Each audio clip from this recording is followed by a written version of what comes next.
Hello दोस्तों, एक बार फिर से आप सभी का बहुत बहुत स्वागत है आपका अपना चैनल डेली मैथ्स में।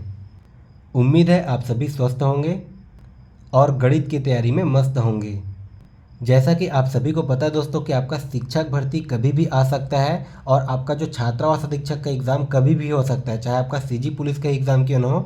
ये एग्ज़ाम दोस्तों आपका कभी भी हो सकता है, कभी भी नोटिफिकेशन आ सकता है। तो क्यों ना हम बाद में तैयारी करने से अच्छा अभी से हम अपना बेसिक को स्ट्रॉन्ग करते चले, हर एक टॉपिक का पूरे सिलेबस के अकॉर्डिंग। तो इसी सीरीज़ में दोस्तों जो हमारा मिशन है पूरा मैथ्स को बेसिक से सीखने का मिशन, तो उस मिशन का दोस्तों ये होगा क्लास 2, जिसमें हम देखेंगे एलसीएम और एचसीएफ। आज हम जानेंगे कि एलसीएम एचसीएफ होता क्या है और इनसे किस प्रकार के प्रश्न बनते हैं। आज हम एलसीएम और एचसीएफ से रिलेटेड सारे प्रकार के प्रश्नों को सॉल्व करेंगे, वो भी दोस्तों नए नए ट्रिक के माध्यम से, नए नए कंसेप्ट के माध्यम से। इसी के साथ ये होगा हमारा क्लास 2। इससे पहले क्लास 1 जिसमें हमने संख्या पद्धति नंबर सिस्टम को हमने कंप्लीट करा दिया है पार्ट 1 और पार्ट 2 करके, जिसका लिंक आपको डिस्क्रिप्शन बॉक्स पर मिल जाएगा। तो आप जाके उस दोनों वीडियो को जरूर देखिए ताकि आपका मैथ्स जो है पूरा बेसिक से पूरा जीरो लेवल से स्ट्रॉन्ग हो सके। तो चलिए हम स्टार्ट करते हैं आज का हमारा क्लास। देखिए इसमें हम देखेंगे दोस्तों एलसीएम और एचसीएफ होता क्या है। देखिए पहले हम इसके बेसिक को जानेंगे, फिर एलसीएम एचसीएफ निकालने के हम कुछ ट्रिक्स भी देखेंगे, फिर उसके बाद हम इसके क्वेश्चन को सॉल्व करते जाएंगे। ठीक है, बिल्कुल बेसिक लेवल से स्टार्ट करेंगे और पूरे एडवांस लेवल तक के हम क्वेश्चन को सॉल्व करेंगे। तो फिर चलिए हम स्टार्ट करते हैं। देखिए एलसीएम और एचसीएफ निकालने का ट्रिक जानने से पहले हम ये समझ लेते हैं कि एलसीएम होता क्या है। ठीक है, देखिए एलसीएम मतलब क्या होता है दोस्तों, आपका लोवेस्ट कॉमन मेथड या फिर मल्टीपल। इसी को बोला जाता है दोस्तों आपका हिंदी में लघुत्तम समापवर्तीय। ठीक है, या फिर इसी को और क्या बोला जाता है आपका लसा। ठीक है, इन सभी नामों में से अगर कोई सा भी नाम आपको दे दिया जाए तो आप इसमें कंफ्यूज मत होइएगा। अब देखिए उसके बाद क्या आता है दोस्तों आपका एचसीएफ। ठीक है, एचसीएफ को क्या बोला जाता है आपका हाईएस्ट कॉमन फैक्टर, जिसको हिंदी में बोला जाता है आपका महत्तम समापवर्तक। ठीक है, इसी को शॉर्ट फॉर्म में क्या लिखा जाता है आपका मस। ठीक है, अब देखिए एलसीएम। ठीक है, एलसीएम आपका लघुत्तम समापवर्त क्या होता है। देखिए वह छोटी से छोटी संख्या जो प्रत्येक दी गई संख्या द्वारा पूर्ण रूप से विभक्त हो जाए, वही संख्या क्या हो जाता है दोस्तों उन सभी संख्याओं का एलसीएम। मान लीजिए देखिए इसको हम एक एग्जांपल से समझते हैं। देखिए मान लीजिए हमें दिया गया दोस्तों आपका 1 12, एक हमें दिया गया 15, एक हमें दिया गया मान लीजिए 20। ठीक है, अब देखिए इसका हमें निकालना है दोस्तों एलसीएम। तो देखिए इस प्रकार से एलसीएम निकालने के वैसे तो कई मेथड है। ठीक है, आज हम उन सारे मेथड को पढ़ेंगे। तो देखिए ये हो गया दोस्तों आपका मेथड 1। ठीक है, जिसको बोला जाता है दोस्तों ट्रेडिशनल मेथड, जो आपने स्कूल में पढ़ा होगा। देखिए इसका हम एलसीएम कैसे निकालते हैं। सबसे पहले हम देखिए सबसे छोटी संख्या को देखेंगे, पहले हम 2 से डिवाइड करेंगे। ठीक है, ये कितने बार में जाएगा 6 बार में। ये 15 जाता नहीं तो हम उसको एज इट इज़ लिख देते हैं। ये कितने बार में जाएगा दोस्तों 10 बार में। फिर से हमारा ये 2 से हम इसको डिवाइड करेंगे, कितने बार में जाएगा 3 बार में। फिर से 15 जाता नहीं तो 15 को हमने एज इट इज़ लिख दिया। फिर ये कितने बार में जाएगा 5 बार में। अब ये कितने बार में जाएगा हमारा दोस्तों 3 बार में, 1 बार में। ठीक है, ये 3 5 6 15 और ये 5 का 5। फिर ये हमारा कितने बार में जाएगा 5 बार में।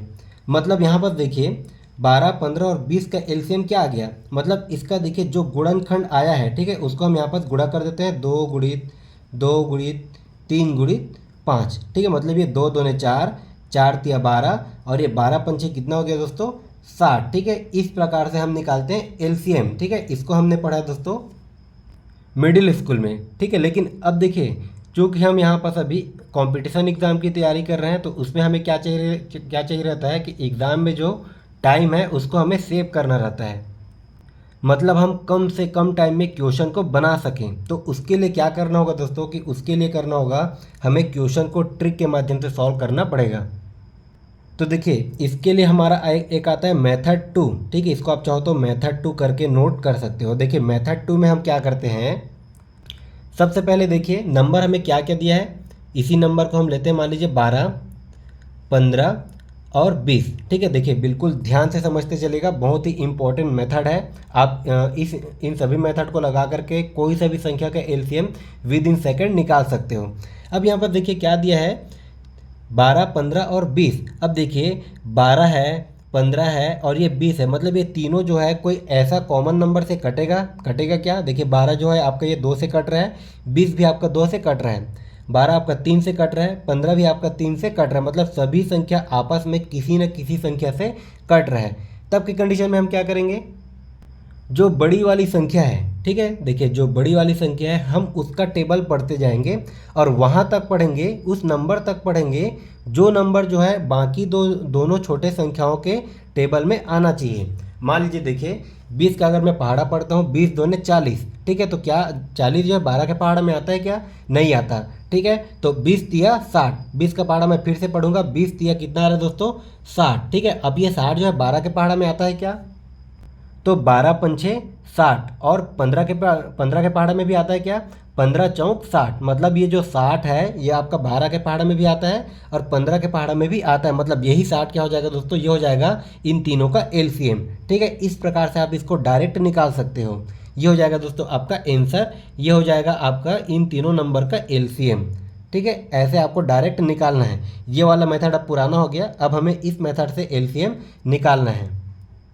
अब देखिए मैंने एलसीएम के डेफिनेशन में क्या बोला था कि वह छोटी से छोटी संख्या जो प्रत्येक दी गई संख्या द्वारा पूर्ण रूप से विभक्त हो जाए। अब देखिए वह छोटी से छोटी संख्या हमने फाइंड कर लिया जो प्रत्येक दी गई संख्या द्वारा पूर्ण रूप से विभक्त हो जाए, मतलब 60 जो है आपका 12 से भी भाग जाएगा, 15 से भी भाग जाएगा, 20 से भी भाग जाएगा, ठीक है। अब देखिए 60 से जो है ऐसा छोटा संख्या नहीं है जो आपका 12, 15 और 20 तीनों से भाग चले जाए, ठीक है। मतलब सबसे छोटी संख्या क्या है दोस्तों हमारे पास, जो इन तीनों से भाग चली जाए, वो है 60, और यही क्या होता है दोस्तों इसका एलसीएम। तो वह छोटी से छोटी संख्या जो प्रत्येक दी गई संख्या द्वारा पूर्ण रूप से विभक्त हो जाए, वो संख्या क्या कहलाता है दोस्तों? उन सभी संख्याओं का एलसीएम, ठीक है। तो ये हो गया हमारा मेथड 2। अब चलिए हम देखते हैं हमारा मेथड 3। इसको मैं थोड़ा सा ऊपर कर लेता हूँ। देखिए अब हम देखते हैं दोस्तों हमारा मेथड 3, बिल्कुल आप नोट करते चलिएगा। मेथड 3, अब देखिए हम कोई और सा नंबर ले लेते हैं, कोई और नंबर ले लेते हैं। मान लीजिए क्या लेते हैं हम, 8 ले लेते हैं, एक 16 ले लेते हैं, 32 ले लेते हैं, और ये एक और ले लेते हैं कोई सा भी 48, ठीक है। ये हमने कोई सा भी नंबर ले लिया। अब देखिए इन सभी का हमें एलसीएम निकालना है। अब यहाँ पर भी इसको हम करेंगे, पहले 2 से करेंगे, 3 से करेंगे, इस प्रकार से हमें नहीं करना है, ठीक है। अब हम करेंगे दोस्तों इसमें ट्रिक का यूज। तो देखिए मेथड 1 में हमने क्या देखा था, ट्रेडिशनल मेथड। उसके बाद मेथड 2 में हमने क्या देखा था कि बड़ी संख्या का हम पहाड़ा वहाँ तक पढ़ेंगे, उस नंबर तक पढ़ेंगे जो नंबर बाकी दोनों या फिर बाकी तीनों जितनी भी छोटी संख्या दी गई है उनके पहाड़ा में आना चाहिए। ये होता है दोस्तों हमारा मेथड 2। अब देखिए मेथड 3 में क्या होता है, ठीक है। इसमें देखिए 8 के टेबल में आपका 48 आता है क्या? आ रहा है। कितना हो जाएगा दोस्तों आपका? 8 छक्का 48, ठीक है। देखिए 16 के टेबल में 48 आ रहा है क्या? बिल्कुल आता है। 16 दिया 48। 32 के टेबल में 48 आ रहा है क्या? नहीं आ रहा है, मतलब ये भी आपका देखिए मेथड 2 में आ गया, ठीक है। इसको मान लीजिए मैं 24 ले लेता हूँ, ठीक है। 32 ना लेकर के इसको मैं मान लीजिए 24 ले लेता हूँ, क्योंकि ये 32 करने पर दोस्तों 32 जो है 32 के टेबल में 48 नहीं आएगा। तब की कंडीशन में हम क्या करेंगे, 48 का टेबल हम उस नंबर तक पढ़ेंगे जो नंबर बाकी तीनों छोटे संख्याओं के टेबल में आना चाहिए। ये हमने देखा था दोस्तों मेथड 2 में, ठीक है। ये हमने देखा था मेथड 2 में। लेकिन हम यहाँ पर देख रहे हैं दोस्तों मेथड 3। इसमें क्या होता है कि जो बड़ी संख्या है, देखिए यहाँ पर क्या है दोस्तों आपका 48। ये संख्या आपका जो बाकी जितना भी आपको संख्या दिया गया है, ठीक है। यहाँ पर देखिए हमें 3 संख्या और दिया गया है, इसको छोड़ करके उन तीनों संख्याओं के टेबल में आना चाहिए। 8 के टेबल में भी आपका 48 आता है, 16 के टेबल में भी आपका 48 आता है, 24 के टेबल में भी आपका 48 आता है। मतलब इन सभी संख्याओं का एलसीएम क्या हो जाएगा दोस्तों, ये हो जाएगा आपका 48, ठीक है। अगर बड़ी वाली संख्या बाकी जितनी भी छोटी संख्याएं हैं उन सभी संख्याओं के टेबल में अगर आता हो तो वही बड़ी संख्या क्या हो जाएगा दोस्तों, उन सभी संख्याओं का एलसीएम, ठीक है। तो यहाँ पर ये आपका 8, 16, 24 और 48 के एलसीएम क्या हो जाएगा दोस्तों, 48। इसको हमें ट्रेडिशनल मेथड से निकालने की ज़रूरत नहीं है। मान लीजिए इसी यहीं पर हमें कोई और सा भी संख्या दे दिया जाए, मान लीजिए 12 और 60 का हमें एलसीएम निकालना हो, तो यहाँ पर हम देखेंगे 12 के पहाड़ा में 60 आता है क्या? 12 पंछे 60, मतलब 12 के छोटी वाली संख्या के टेबल में बड़ी वाली संख्या पहले से अगर आती हो ठीक है, तब के कंडीशन में क्या हो जाएगा दोस्तों, हमारा जो बड़ी वाली संख्या है वही क्या हो जाएगा, उन दोनों संख्याओं का एलसीएम, मतलब 12 और 60 का एलसीएम क्या हो जाएगा, ये हो जाएगा 60। ठीक है, 12 और 60 का एलसीएम क्या हो जाएगा दोस्तों, 60। मान लीजिए अगर आपको पूछ दिया जाए कि 10 और 100 का एलसीएम क्या होगा, तो यहाँ पर देखिए छोटी वाली संख्या के टेबल में आपका बड़ी वाली संख्या आएगी, तो यहाँ पर 10 और 100 का एलसीएम क्या हो जाएगा दोस्तों, ये हो जाएगा हमारा 100। ठीक है, ये हो जाएगा आपका मेथड 3। अब चलिए हम एक और मेथड देख लेते हैं एलसीएम निकालने का, जिसको हम बोलेंगे दोस्तों मेथड 4। ठीक है, मैं थोड़ा सा इसको ऊपर कर लेता हूँ। देखिए मेथड 4, अब मेथड 4 क्या है, इसमें हम क्या देखेंगे। देखिए अभी तक हमने क्या देखा, मेथड 2 में हमने देखा कि बड़ी वाली संख्या का टेबल हम वहाँ तक पढ़ेंगे, उस नंबर तक पढ़ेंगे जो नंबर आपका बाकी छोटी वाली संख्याओं के टेबल में आना चाहिए। मेथड 3 में हमने क्या देखा कि आपका जो छोटी वाली जितनी भी संख्या है उन सभी के टेबल में बड़ी वाली संख्या आना चाहिए। ठीक है, ये होता है आपका मेथड 3। अब मेथड 4 में क्या होगा दोस्तों कि आपको जितना भी संख्या दे दिया जाए उन संख्याओं का आपस में कोई लेना देना ना हो। ठीक है, उन संख्याओं का आपस में कोई लेना देना ना हो, मतलब लेना देना कहने का मतलब छोटी वाली संख्या के टेबल में बड़ी वाली संख्या ना आ रही हो, या फिर कोई ऐसा नंबर, मान लीजिए आपको दो संख्या दिया गया है, वो दोनों संख्या कोई एक नंबर से ना कटे। ठीक है, तो यहाँ पर देखिए इसको हम एग्जाम्पल से समझ लेते हैं। मान लीजिए एक है दोस्तों 7, एक है हमारे पास 11। अब इन दोनों का एलसीएम हमें निकालना है, तो यहाँ पर देखिए 7 के टेबल में तो 11 आएगा नहीं, कोई ऐसा नंबर है नहीं जो इन दोनों को काटे, नहीं है। तो यहाँ पर क्या करेंगे, मतलब यहाँ पर आपका 7 और 11 का कोई लेना देना नहीं है। तब की कंडीशन में हम क्या करेंगे, अगर हमें इन दोनों का एलसीएम निकालना हो तब हम क्या करेंगे, इन दोनों का डायरेक्ट गुणा, मतलब देखिए 7 गुणित 11 करने पर कितना आ जाएगा दोस्तों, ये आ जाएगा आपका 77। ठीक है, यही क्या हो जाएगा इन दोनों संख्याओं का एलसीएम।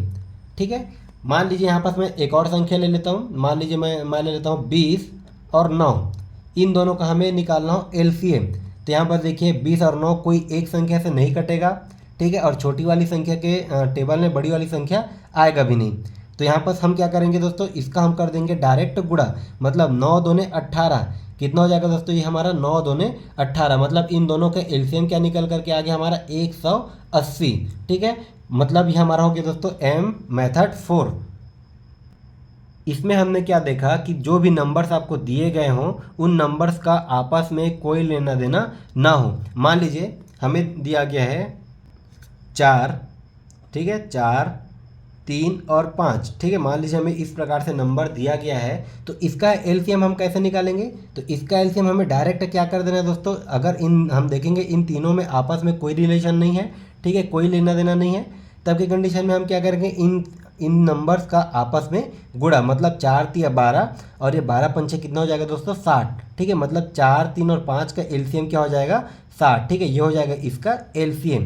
तो यहाँ पर हमने एलसीएम निकालने का टोटल 4 मेथड देखा। तो चलिए अब हम सीखते हैं दोस्तों एचसीएफ निकालना। ठीक है, हाईएस्ट कॉमन फैक्टर कैसे निकाला जाता है, इसको भी हम सीख लेते हैं। देखिए मान लीजिए हमें क्वेश्चन दिया गया है कि 140 और 196 का मौसा। ठीक है, मतलब मौसा मतलब क्या हो जाएगा दोस्तों, एचसीएफ हाईएस्ट कॉमन फैक्टर क्या होगा। अब देखिए एचसीएफ के बारे में हम समझ लेते हैं पहले, आपका एचसीएफ होता क्या है। तो देखिए दोस्तों आपका एचसीएफ क्या होता है। ठीक है, एचसीएफ देखिए मैं यहाँ पास हर बार लिखूंगा नहीं, एचसीएफ मतलब होता है दोस्तों हाईएस्ट कॉमन फैक्टर। इसी को बोला जाता है महत्तम समापवर्तक, जिसको शॉर्ट में बोला जाता है दोस्तों आपका मसा। अब देखिए आपका महत्तम समापवर्तक होता क्या है कि 2 या 2 से अधिक संख्याओं का मसा वह बड़ी से बड़ी संख्या है जो प्रत्येक दी गई संख्या को पूर्ण रूप से विभक्त कर दे। ठीक है, देखिए अगर आपको समझ में नहीं आया होगा तो पहले हम निकाल लेते हैं, उसके बाद आपको डेफिनेशन समझ में आ जाएगा। तो यहाँ पर हम देखिए आपका मेथड 1, देखिए एचसीएफ निकालने का भी आपका 2 मेथड है। तो पहले हम सीखते हैं मेथड 1। मेथड 1 में मान लीजिए अगर हमें निकालना है 140 और 196 का मसा, तो इसको हम क्या करेंगे दोस्तों, अभी हमने क्लास 1 में देखा था संख्याओं का फैक्टर निकालना। ठीक है, हम जो है 140 को इसके गुणनफल के रूप में तोड़ेंगे। तो यहाँ पर ये देखिए इसको हम किस प्रकार से तोड़ते हैं। ये तो आपका मेथड 1 है। ये जाएगा दोस्तों आपका 2 से पहले 2 7 14, ये 0 हो गया। उसके बाद ये फिर से जाएगा 2 से कितने बार में 35 बार में, फिर हमारा जाएगा दोस्तों 5 7 35। अब यहाँ पर देखिए 196 और दिया गया है, 196 और दिया है, इसको भी मैं इसी प्रकार से अगर भाग करूँ तो देखिए ये आपका कितने बार में जाएगा, 2 नहीं 18, 2 अट्ठे 16, फिर से आपका ये 2 से जाएगा दोस्तों कितना, 2 चौका 8 और ये 2 नहीं 18, फिर से ये आपका जाएगा 7, कितने बार में, 7 बार में। मतलब 140 का अगर मैंने गुणनखंड किया तो ये कितना आया दोस्तों, 2 गुणित 2 गुणित 5 गुणित 7। 196 का मैंने अगर गुणनखंड किया तो ये कितने बार में गया, 2 गुणित 2 गुणित 7। तो देखिए एचसीएफ में हम क्या करते हैं, दोनों में कॉमन निकले। मैंने अभी आपको डेफिनेशन में क्या बताया था कि 2 या 2 से अधिक संख्याओं का मसा एचसीएफ वह बड़ी से बड़ी संख्या है जो प्रत्येक दी गई संख्याओं को पूर्ण रूप से विभक्त कर दे। वही संख्या क्या कहलाए, क्या होगी दोस्तों, उन संख्याओं का एचसीएफ या फिर मसा होगा। ठीक है, यहाँ पर देखिए यहाँ से आपका कॉमन क्या निकल गया, दोनों से कॉमन निकलना चाहिए। यहाँ से देखिए, यहाँ से आपका ये 2 कॉमन निकल गया, दोनों से क्या निकल गया दोस्तों, 2। और देखिए कुछ कॉमन निकलेगा, ये आपका ये 2 फिर से कॉमन निकलेगा, यहाँ से आपका ये 2 फिर से कॉमन निकल गया। उसके बाद और कुछ कॉमन निकलेगा, यहाँ पर देखिए 5 जो है सिंगल है तो हम 5 को इसको छोड़ देंगे। 7 जो है फिर से कॉमन निकल गए दोनों से, तो यहाँ पर क्या बच गया दोस्तों, 7। मतलब इन 140 और 196 का एचसीएफ क्या निकल गया, 2 दूनी 4 और ये 7 चौक कितना हो गया दोस्तों, 28। ठीक है, इसका एचसीएफ क्या निकल गया, 28। अब देखिए इन दोनों संख्याओं का मसा, ठीक है, कितना आया है, 28। वह बड़ी से बड़ी संख्या है जो प्रत्येक दी गई संख्या को पूर्ण रूप से भाग कर दे। ठीक है, तो वह बड़ी से बड़ी संख्या कौन सी है दोस्तों, वह है आपका 28। मतलब 28 से और बड़ी संख्या कोई नहीं होगी जो इन दोनों को पूर्ण रूप से भाग कर दे। ठीक है, तो ये होता है दोस्तों आपका हाईएस्ट कॉमन फैक्टर। एलसीएम क्या होता है आपका, लोएस्ट कॉमन। ये होता है तो आपका हाईएस्ट कॉमन। ठीक है, इन दोनों को आप बिल्कुल ध्यान से समझिएगा। अब देखिए ये हो गया दोस्तों आपका जनरल मेथड एचसीएफ निकालने का। ठीक है, आपको देखिए जो मेथड आपको अच्छा लगेगा, मैं आपको हर वो मेथड बताऊंगा, हर प्रकार का मैं आपको ट्रिक बताऊंगा। ठीक है, आपको जो ट्रिक जो मेथड आपको पसंद आता है, जो आपको अच्छा लगता है, आप उसी को फॉलो कीजिएगा। ठीक है, हमारा देखिए पॉइंट ऑफ व्यू ये है, मेरा मकसद ये है दोस्तों कि आपसे क्वेश्चन बनना चाहिए। ठीक है, ज़रूरी नहीं है कि आप मेरा ही मैं आपको जो ट्रिक बताऊंगा उसी ट्रिक से बने। आपको जो ट्रिक अच्छा लगता है आप वहाँ से बनिए, बस आपसे क्वेश्चन बनना चाहिए। अब देखिए इसी में हम देख लेते हैं मेथड 2। ठीक है, इसको हम साइड में सॉल्व करते हैं। इसी में देख लेते हैं दोस्तों हम मेथड 2। अब देखिए मेथड 2 में हम एचसीएफ किस प्रकार से निकालते हैं। देखिए क्या दिया है, सबसे पहले आपका 140 और 196। बड़ी वाली संख्या क्या है दोस्तों आपका 196। ठीक है, बड़ी वाली संख्या क्या है दोस्तों आपका 196। इसको हम भाग कर देंगे छोटी वाली संख्या से 140 से। बिल्कुल ध्यान से समझते चलेगा, बहुत ही आसान है। कितने बार में जाएगा दोस्तों, ये जाएगा आपका एक बार में। कितना गया 140। इसको मैंने अगर माइनस कर दिया तो 6 का 6 है, 9 में से ये हमारा 4 जाएगा तो कितना बचेगा दोस्तों 5। ये कट गया हमारा, कितना आ गया दोस्तों 56। ठीक है, अब देखिए यहाँ पर ये जो शेष फल आया इससे हम भाग करेंगे किसको, इसको हम भाग करेंगे दोस्तों 140 को। ठीक है, इसी संख्या से हम भाग करेंगे 140 को। ठीक है, बिल्कुल ध्यान से समझते चलेगा। सबसे पहले हमने क्या किया, बड़ी वाली संख्या से हमने भाग किया दोस्तों छोटी वाली संख्या को। ठीक है, उसके बाद देखिए जो भी आपका रिमाइंडर आया, शेष फल आया, उसमें हमने क्या किया, जो छोटी वाली संख्या हमने लिया था उससे हमने भाग कर दिया। तो यहाँ पर देखिए अगर मैं 56 का पहाड़ा पढ़ूँ तो ये कितने बार में जाएगा दोस्तों हमारा, ये 2 बार में जाएगा। मतलब 56 गुणित 2 करने पर ये कितना आएगा आपका 112। ठीक है, बिल्कुल सिंपल सा बनेगा।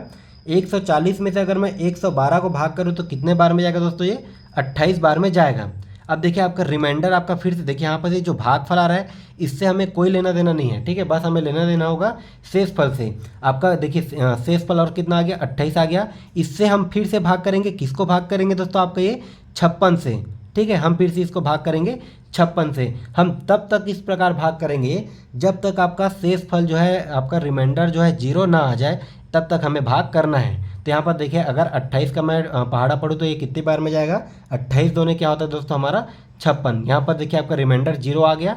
ठीक है, यहाँ पर हमारा रिमाइंडर 0 0 अगर आ जाएगा तो लास्ट में हमने जिस नंबर से भाग किया वही नंबर हमारा क्या हो जाएगा दोस्तों, आंसर हो जाएगा। ठीक है, वही क्या हो जाएगा उन दोनों संख्याओं का एचसीएफ। मतलब जो है आपका 140 और 196 का एचसीएफ क्या निकल के आ गया दोस्तों हमारा 28। ठीक है, ये हो जाएगा आपका मेथड 2। ठीक है, ये हो जाएगा आपका मेथड 2। तो इसका राइट आंसर क्या हो जाएगा दोस्तों आपका ऑप्शन नंबर ए। चलिए आपको ये वाला मेथड समझ में नहीं आया होगा तो हम 1-2 क्वेश्चन और सॉल्व कर लेते हैं। फिर आपको समझ में आ जाएगा। देखिए क्या दिया है यहाँ पर, देखिए आपको 3 नंबर दे दिया गया है, 64, 28 एवं 96 का महत्तम समापवर्तक क्या होगा। तो ठीक उसी प्रकार से हमें करना है दोस्तों। पहले हम 2 नंबर को ले लेते हैं। देखिए हमने अगर ले लिया 64 और 28 को, मैं 64 से अगर 28 को 28 से मैं 64 को अगर भाग कर दूँ, ठीक है, तो कितने बार में जाएगा, ये जाएगा दोस्तों आपका 28 दूने 56। अगर मैं माइनस करूँगा तो कितना जाएगा दोस्तों, 8। ठीक है, अब हम इसी 8 से भाग करेंगे, किसको करेंगे दोस्तों, 28 को। ठीक है, तो यहाँ पर से आपका कितने बार में जाएगा दोस्तों, 8 या 24, कितना हो गया, 8 या 24, ये कितना बचा दोस्तों, 4। अब हम इसी 4 से हम भाग करेंगे दोस्तों, हम किसको, 8 को, तो कितने बार में जाएगा, 4 दूने 8। मतलब यहाँ पर ये देखिए आपका शेषफल कितना आ गया दोस्तों, 0 आ गया। मतलब यहाँ पर शेषफल 0 आ गया, तो ये आपका ये 4 जो है एचसीएफ नहीं होगा। ठीक है, क्योंकि यहाँ पास हमारे पास एक और नंबर भी है। कौन सा नंबर है दोस्तों, यहाँ पास हमारे पास देखिए एक और नंबर है 96। ठीक है, यहाँ पर देखिए इन दोनों का एचसीएफ क्या आ गया, 4 आ गया। ठीक है, तो अब हम क्या करेंगे, इस 4 से हम बाकी जो संख्या बचा उसको हम भाग करके देखेंगे ठीक उसी प्रकार से। तो ये कितने बार में जाएगा आपका, देखिए ये जाएगा दोस्तों आपका 4 दूने 8, कितना हो गया दोस्तों, 4 दूने 8, 1 बच गया। ठीक है, ये हमारा कितने बार में आ गया, 6। ठीक है, मतलब ये हो गया दोस्तों हमारा 16, और ये 4 चौक कितना हो जाएगा दोस्तों, 16। ठीक है, मतलब ये हमारा पूरा का पूरा कट गया, 0 आ गया। ठीक है, यहाँ पर हमें 2 बार करने का जरूरत नहीं था, डायरेक्ट हम कर सकते थे दोस्तों, 24 चौक ये हमारा हो जाएगा 96। ठीक है, मतलब डायरेक्ट हमारे ये शेषफल जो है 0 आ जाता। मतलब यहाँ पर इसका भी अगर मैंने तीसरी संख्या को भी लिया तो यहाँ पर हमें क्या मिला दोस्तों, 4 ही मिला। मतलब इन तीनों का एचसीएफ क्या हो जाएगा, इन तीनों का एचसीएफ हो जाएगा दोस्तों 4। ठीक है, ये हमने निकाला दोस्तों मेथड 2 से, ये हमने निकाला मेथड 2 से। अब देखिए मेथड 1 से हम इसी का एलसीएम कैसे निकालेंगे, बहुत ही आसान है। तो देखिए यहाँ पर आप एक स्टेप और कर सकते हो, 64 को आप इसके गुणनखंड में तोड़िए। तो देखिए इसको हम तोड़ेंगे तो ये क्या हो जाएगा दोस्तों, 8 अट्ठे हो जाता है आपका 64। ये होता है दोस्तों आपका 8 अट्ठे 64। अब यहाँ पर देखिए 8 को मैं और अगर और तोड़ूँ तो इसको मैं किस प्रकार से तोड़ सकता हूँ, 2 गुणित 2 गुणित 2, 2 दूने 4, 4 दूने 8। फिर से हमारे यहाँ पास गुणा है, फिर से अगर 8 को मैं तोड़ूँ तो ये क्या हो जाएगा, 2 गुणित 2 गुणित 2। ठीक है, 64 को हमने तोड़ लिया। उसके बाद हम 28 को भी तोड़ते हैं। देखिए 28 को अगर मैं तोड़ूँ तो ये क्या हो जाएगा दोस्तों, 7 चौक 28। ठीक है, 7 चौक 28, मतलब 2 गुणित 2, 2 दूने 4, ये हो जाएगा दोस्तों 4 सत्ते 28।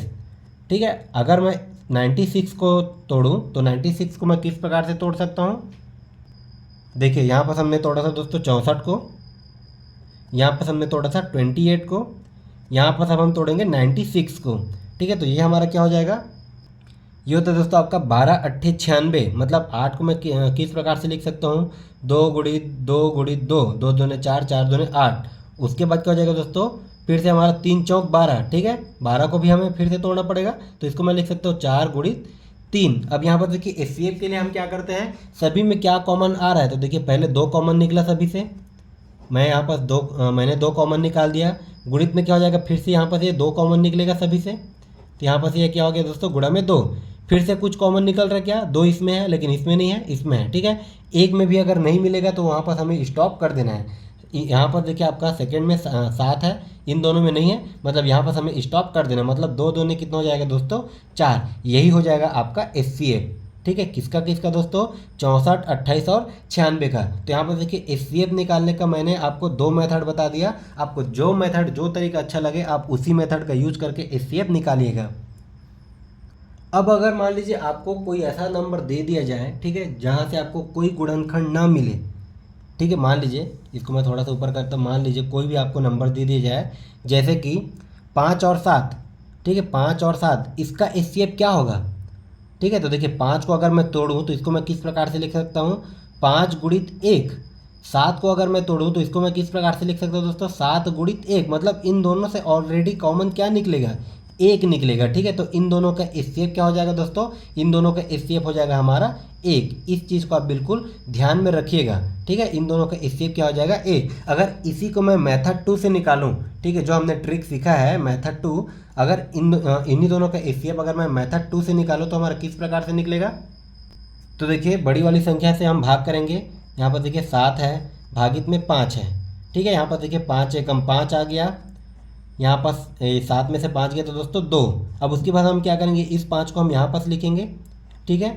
इस 5 को हमने यहाँ पास लिख दिया तो ये क्या हो गया दोस्तों, 2 दूने 4, कितना बचा 1। अब यहाँ पास हम ये इस 2 को हम फिर से यहाँ पास लिखेंगे, ठीक है। इस 1 से हम इस 2 को भाग करेंगे। ऐसा प्रोसेस हम कब तक करते हैं, जब तक कि आपका शेषफल 0 ना आ जाए। तो यहाँ पर देखिए 1 दूने 2, ठीक है, मतलब ये आपका कट गया। यहाँ पर आपका लास्ट में जो नंबर आया रहता है वही नंबर क्या होता है, उन दोनों नंबर का HCF, ठीक है। यहाँ पर देखिए आपको क्या मिल गया दोस्तों, 1 मिल गया। मतलब ये हो जाएगा आपका मेथड 2 से, ठीक है। ये हो गया आपका मेथड 2 से। तो देखिए मतलब कहने का मतलब ये है कि आपको अगर 2 संख्या दे दिया जाए कि 3 संख्या दे दिया जाए, 4 5 जितना भी संख्या दे दिया जाए, उन सभी से अगर कोई सा भी कॉमन फैक्टर नहीं निकल रहा हो, तब के कंडीशन में उसका HCF क्या हो जाता है दोस्तों, हमेशा 1 होगा। इस चीज़ को आप बिल्कुल नोट करके रखिएगा।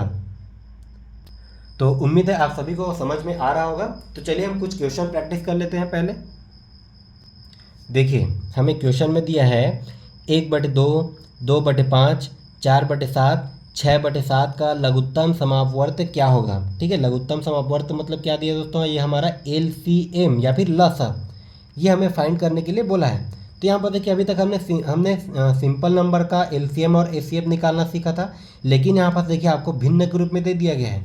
तो भिन्न का हम लघुत्तम और महत्तम हम कैसे निकालते हैं, तो इसके लिए आप फॉर्मूला को याद कीजिएगा, ठीक है। इसके लिए देखिए फॉर्मूला क्या होता है, भिन्नों का, बिल्कुल नोट करते चलिएगा दोस्तों, यहाँ से आपको कई बार प्रश्न पूछा गया, ठीक है। LCM, ठीक है, भिन्नों का LCM मतलब लसा। अगर हमें कभी भी निकालना हो तो देखिए भिन्न में क्या होता है दोस्तों, ऊपर वाला होता है आपका अंश, नीचे वाला होता है आपका हर, ठीक है। तो देखिए कभी भी अगर हमें भिन्नों का LCM निकालना रहेगा या फिर देखिए भिन्नों का हमें निकालना रहेगा दोस्तों HCF, ठीक है। यही दोनों में से कोई सा भी एक पूछेगा, भिन्नों का HCF, या तो आपको LCM पूछेगा या तो आपको HCF पूछेगा। तो देखिए अगर हमें LCM पूछा तब के कंडीशन में हम क्या करेंगे दोस्तों, जो भी भिन्न दिया गया है हम निकालेंगे उसके अंश का LCM, ठीक है। तो यहाँ पर हम क्या करेंगे दोस्तों, अंश मतलब ऊपर वाला, अंश का LCM, ठीक है। अब यहाँ पर देखिए हमने निकाला अंश का LCM, तो हर का हम निकालेंगे दोस्तों जस्ट इसका उल्टा, मतलब हम क्या निकालेंगे, हर का HCF, ठीक है। ये होता है दोस्तों भिन्नों का LCM का फॉर्मूला। देखिए जो चीज़ हमें निकालने के लिए बोला रहेगा वही हो जाएगा दोस्तों उसके अंश का, ठीक है। हमें LCM निकालने के लिए बोला है तो हम निकालेंगे ऊपर वाली संख्याओं का LCM, ठीक है। हर क्या हो जाता है, जस्ट उसका उल्टा। ठीक इसी प्रकार अगर हमें भिन्नों का HCF निकालने के लिए बोले जाए तो देखिए जो चीज़ निकालने के लिए बोला रहता है हम ऊपर वाले का वही चीज़ निकालते हैं, ठीक है। यहाँ पर देखिए HCF बोला है तो हम क्या करेंगे दोस्तों, अंश का HCF, ठीक है। और हर में क्या हो जाएगा दोस्तों, इसका जस्ट उल्टा, ठीक है। तो ये हो जाएगा दोस्तों हमारा हर का LCM, ठीक है। तो इन दोनों फार्मूला को आप बिल्कुल याद रखिएगा, बिल्कुल नोट करके रखिएगा, क्योंकि यहाँ से आपको कई बार प्रश्न पूछा गया है और इसी से रिलेटेड अभी हम क्वेश्चन प्रैक्टिस करने वाले हैं, ठीक है। देखिए भिन्नों का LCM क्या हो जाएगा दोस्तों, अंश का LCM बटे हर का HCF। भिन्नों का HCF क्या हो जाएगा, अंश का HCF बटे हर का LCM। अब हम आते हैं दोस्तों क्वेश्चन में, ठीक है। अगर आपको ये फॉर्मूला पता चल गया तो आप ऐसे क्वेश्चन को विद इन सेकंड निकाल सकते हो। यहाँ पर देखिए क्या दिया, 1/2, 2/5, 4/7, 6/7 का लघुत्तम मतलब LCM क्या होगा, ठीक है। यहाँ पर देखिए हमें क्या पूछा दोस्तों, LCM। तो भिन्नों का LCM मैंने अभी आपको क्या बताया था, LCM निकालना हो तो हम क्या निकालेंगे दोस्तों, अंश का LCM। मतलब यहाँ पर देखिए अंश में क्या दिया दोस्तों आपका अंश में आपका 1, 2, 4 और ये 6, ठीक है। ये हमें दिया दोस्तों, ये जो भिन्न है इसके अंश में ये हमें दिया गया है, ठीक है, 1, 2, 4 और 6। तो हम क्या नहीं करेंगे, ये आपका ये जो दिया है 1, 2, 4 और 6 का LCM, क्योंकि हमें LCM पूछा है तो हम निकालेंगे दोस्तों अंश का LCM। और हर का हमें क्या निकालना होगा, जस्ट इसका उल्टा, मतलब हर का हम निकालेंगे दोस्तों HCF। मतलब देखिए हर में क्या दिया है आपका 2, 5, 7 और ये 7, ठीक है। इन सभी संख्या का हमें क्या निकालना है दोस्तों, HCF। तो यहाँ पर देखिए अब आपको बिल्कुल आसान लग रहा होगा, यहाँ पर आप निकाल सकते हो 1, 2, 4 और 6 का LCM। तो यहाँ पर मैंने आपको वो जो मेथड बताया था, जो ट्रिक बताया था, वही ट्रिक को यूज कीजिएगा। तो यहाँ पर देखिए 2 के टेबल में 6 आता है, 4 के टेबल में 6 आता है क्या, नहीं आता। तो हम 6 का टेबल वहाँ तक पढ़ेंगे, उस नंबर तक पढ़ेंगे जो नंबर आपका जो ये बाकी छोटे संख्याओं का टेबल में आना चाहिए। तो देखिए आपका 6 दूने 12, 6 दूने 12, 12 जो है आपका 2 के टेबल में भी आता है, 4 के टेबल में भी आता है। तो 1, 2, 4 और 6 का एलसीएम क्या हो जाएगा दोस्तों, ये हो जाएगा आपका 12। ठीक है, डायरेक्ट आप निकाल सकते हो बटे एलसीएम। ठीक है, यहाँ पर देखिए ये क्या हो जाएगा आपका एलसीएम। तो यहाँ पर देखिए क्या क्या दिया है आपका 2, 5, 7 और 7। 2 को अगर मैं फैक्टर के रूप में तोड़ूंगा तो ये टूटेगा नहीं। ठीक है, 5 भी नहीं टूटेगा, 7 भी नहीं टूटेगा। अगर ये जो नंबर दिया गया है ये अगर फैक्टर के रूप में नहीं टूट रहा हो तब की कंडीशन में हम इसका एचसीएफ क्या लेते हैं दोस्तों, वो लेते हैं हम हमेशा 1। ठीक है, तो ये हो गया दोस्तों आपका 12/1, मतलब इसको हम और किस प्रकार से लिख सकते हैं 12। ठीक है, तो ये हो जाएगा दोस्तों हमारा आंसर। ठीक है, बिल्कुल आसानी से आप निकाल सकते हो विद इन सेकेंड। तो चलिए हम कुछ और क्वेश्चन देख लेते हैं। पहले देखिए क्या दिया है 7/9, 14/15 और 7/10 का एचसीएफ क्या होगा। देखिए ध्यान दीजिएगा, यहाँ पर हमें क्या पूछा है दोस्तों, एचसीएफ पूछा है। तो हम क्या करेंगे दोस्तों, अंश का। देखिए अंश में क्या दिया है, 7 दिया है, 14 दिया है और ये फिर से 7 दिया है। मतलब इन सभी का 7, 14 और 7 का हम क्या निकालेंगे दोस्तों, एचसीएफ। जो चीज़ पूछा रहेगा वही हम ऊपर का निकालते हैं। ठीक है, नीचे का क्या हो जाएगा दोस्तों, उसका जस्ट उल्टा। मतलब नीचे में क्या है, ये है हमारा 9, 15 और ये 10। इन सभी का हमें क्या निकालना है, एलसीएम। ठीक है, तो यहाँ पर देखिए 7, 14 और 7 का अगर मैं एचसीएफ निकालूँ तो क्या हो जाएगा। तो यहाँ पर देखिए 7 को मैं लिख सकता हूँ दोस्तों 7 गुणित 1, 14 को मैं लिख सकता हूँ 7 गुणित 2, इस 7 को भी मैं लिख सकता हूँ 7 गुणित 1। मतलब इन सभी में क्या कॉमन आ जाएगा दोस्तों, एक। तो देखिए एक आपका हमेशा आएगा। ठीक है, एक को छोड़ करके और क्या कॉमन आएगा, तो यहाँ पर एक को छोड़ करके सभी से मैं 7 को कॉमन ले सकता हूँ। ठीक है, तो 7, 14 और 7 का एचसीएफ क्या हो जाएगा, ये हो जाएगा आपका 7। देखिए आप जो है एलसीएम और एचसीएफ को डायरेक्ट ही निकालोगे। ठीक है, क्योंकि आप कंपटीशन एग्जाम की तैयारी कर रहे हो, ना कि 10th और 12th की। तो आपको स्टेप से कोई लेना देना नहीं है, आप बिल्कुल डायरेक्ट, जितना डायरेक्ट आप निकाल सकते हो उतना ही आपका टाइम बचेगा। यहाँ पर देखिए आपका 9, 15 और 10 का हमें निकालना है दोस्तों एलसीएम।